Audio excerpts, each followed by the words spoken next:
Just do one last round robin to if there's a parent that's kind of had it up to their eyeballs and they're like I'm just so over it. I don't even want to do once school is out. I don't even want to do anything else online. Throw the computers in the closet, whatever.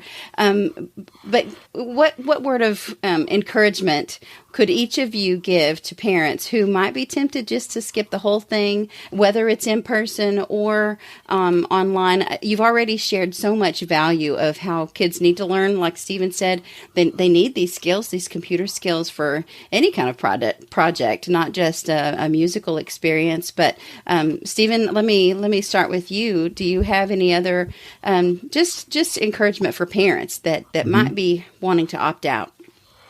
I think, we should always, as a parent myself, although my oldest is just 8, but I know that my child, knowing her, would be really excited to see, the results of their hard work. And so, the recitals for some teachers, I think, or for most, is kind of a culmination of what the students have been working on, their progress.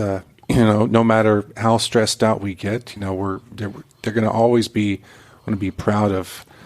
They're going to be proud of their work and that they put into that. So I think it's helpful to think in other people's shoes and think about how it makes them feel when they play their music, and for us to be able to hear that in a live venue, or if that's what we're talking about here, I imagine, because online recitals are pretty casual and pretty easy to do.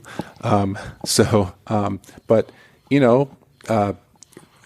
we're talking about the students that are putting the effort into it, and we're pushing our students to do things that are kind of also kind of taking away from the stress of school.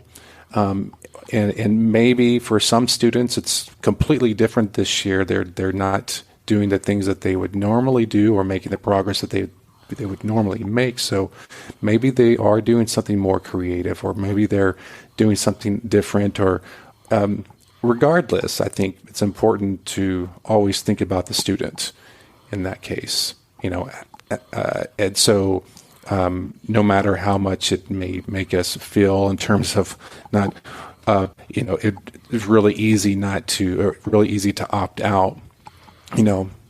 Talk to your kids about it and just kind of get a straight answer in terms of like, do you really want to do this? And I would always just think of the student.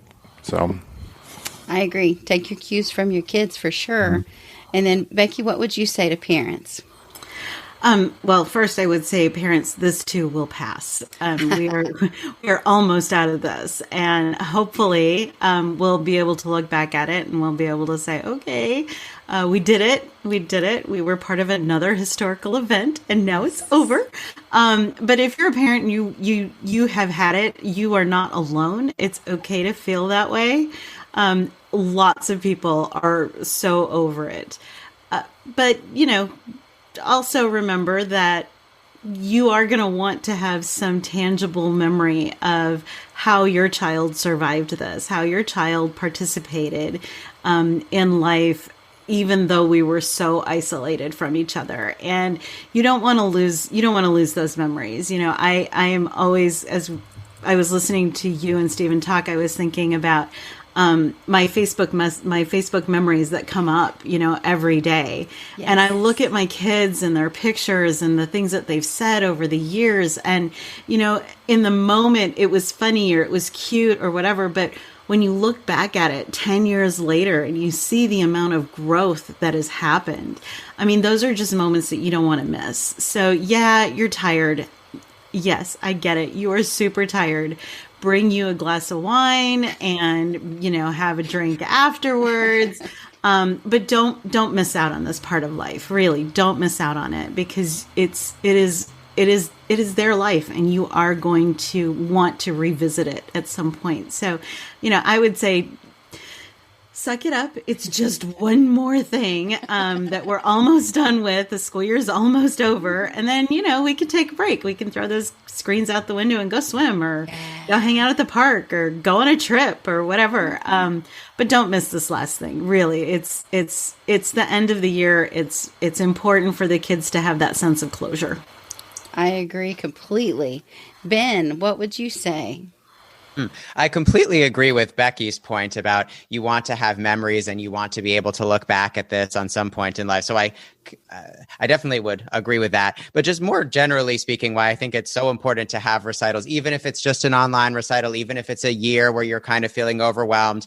To me, it makes me think I'm going to be a little bit pompous and use a quote that I like by Ralph Waldo Emerson, which is, "It's the good reader who makes the good book." And what I take that quote to mean is that true self-expression needs some kind of an audience. And at least for me, with my students, I want them to feel like they're expressing themselves. And I think getting a reaction from other people, whether it's an in-person reaction or even if it's just the chat like reaction on YouTube, it's a way to fully realize and kind of contextualize the self-expression that they're doing. So for instance, like when my students write comedic songs with lyrics and they hear the audience laugh or read LOL on the screen, or if a kid plays a pop song and the audience starts clapping along, or this kid who was reluctant about practicing and feels like, oh, what was the point? And now they play it and they hear all this applause. I mean, I think that kind of clarifies what the intent was of these pieces and the social and communal aspect of music, which we certainly were missing in general across many disciplines in this pandemic. So I think it allows you to really put yourself out there and be vulnerable. And I think that that's a essential experience to have, whether it's pandemic or not. I love that so much, Ben. Thank you for that quote and thank you for that thought.